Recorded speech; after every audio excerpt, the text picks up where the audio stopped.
Now, quickly, let's go over one other example of a price ceiling. Most price ceilings, believe it or not, the government, the U.S. government, doesn't impose price ceilings um, uh, in any with any regularity. Okay, they're pol- price ceilings become politically charged discussions whenever the price of some common good is seen to be too high, TOO high. Okay, and it always gets bantered about in Congress, and the president even probably says a few words about it. But ultimately, price ceilings really never get established in the United States. Now, they're very common in other countries, okay? Very common in other countries, and they result in shortages and black markets, etc., just as we analyzed in the last video. But there is one price ceiling, type of price ceiling that is a relic of the past, and that is something called a rent ceiling. Okay, a rent ceiling. And rent ceilings, for the most part, are going away. There's not many new ones coming out, but they are established in some of your larger cities, and here's the effect of a rent ceiling. So think about a market for rental housing. Okay, so we have some market for rental housing. Okay, rental housing. Okay, you have a supply of rental housing, you have a demand of rental housing. Well, assume we're in the middle of a large metropolitan area, and the monthly rent of a typical apartment, if the market were allowed to equilibrate, say would be $2,000 a month. Well, the local government thinks that $2,000 a month is unaffordable. People can't afford it.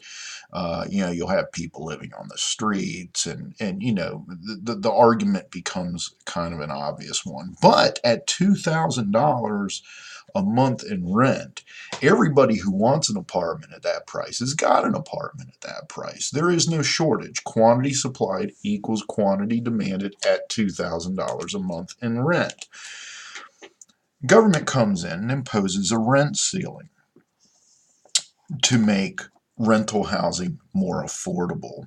And let's assume that rent ceiling is at, say, $1,000 a month in rent. Okay?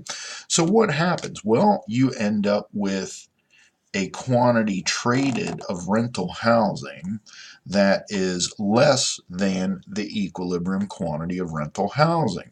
And why is that? Because if a landlord can only get $1,000, think about it this way: at $2,000 a month, you're going to have people who own different properties that are willing to rent those properties out.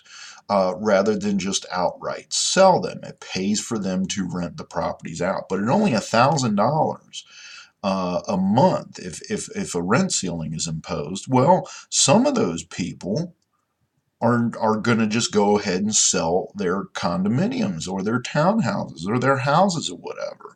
So the quantity supplied of housing is going to go down. There's simply, at $1,000 a month, there's not as much of an incentive to rent your house or rent your property out.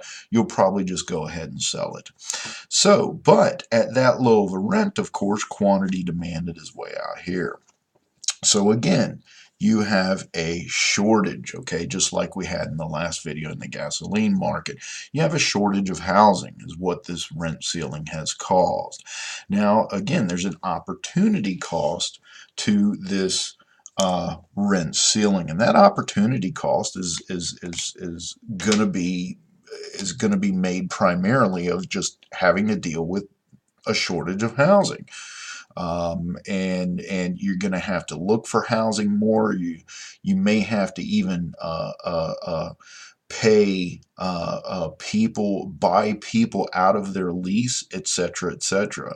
So if you come into this city now and you're looking for a place to live, a place to rent, how much you actually willing to pay to get a place to live? Well, your marginal benefit is what you're willing to pay at the quantity traded of housing. So you're actually willing to pay probably, say, $2,500 a month for rent. Okay, what is this difference here? Well, it's the, just like in the last case, in the gasoline case, it's the opportunity cost of dealing with a shortage of housing, and it also includes the premium you're willing to pay to get a house. Think of it this way. You go up to somebody, you got a shortage of housing, and so all the rental housing is occupied. Well, you need a house bad. What do? You go up and offer somebody $1,500 a month on top of the $1,000 a month rent in order to buy out their lease. So you would in effect be paying, say, $3,500 a month for rent instead of $1,000 a month for rent. Again, however, this is not efficient because your consumer surplus in this rental housing market would be that much. Your producer surplus would be that much. And of course, the sum of the two is far smaller than total surplus would be had the rental market been allowed to equilibrate. Once again, we have this area called a deadweight loss. And in this case, what the deadweight loss would include is for the most part, it would include inferior rental property maintenance. Okay, and think of it this way: you got a landlord, he can only get $1,000 a month for rent. Well, and your water heater goes out on you. Guess what? It's going to be a little while before he's going to be willing to get to you and replace that water heater. Your roof starts leaking. Guess what? Well, I'll get to that 6 months from now, right? But if you were paying $2,000 a month and the market was equilibrating, well, you just tell the landlord, look, I'm going to go just find another place to live. You don't fix my leaky roof. But you can't do that now because there's a shortage of housing. So you have to stay where you are, and the landlord is not going to give you the service that they would have normally given you had the market simply been allowed to equilibrate. So this is another type of price ceiling that is not common. Again, it's more of a relic of the past, but it does exist in many major communities today in the United States.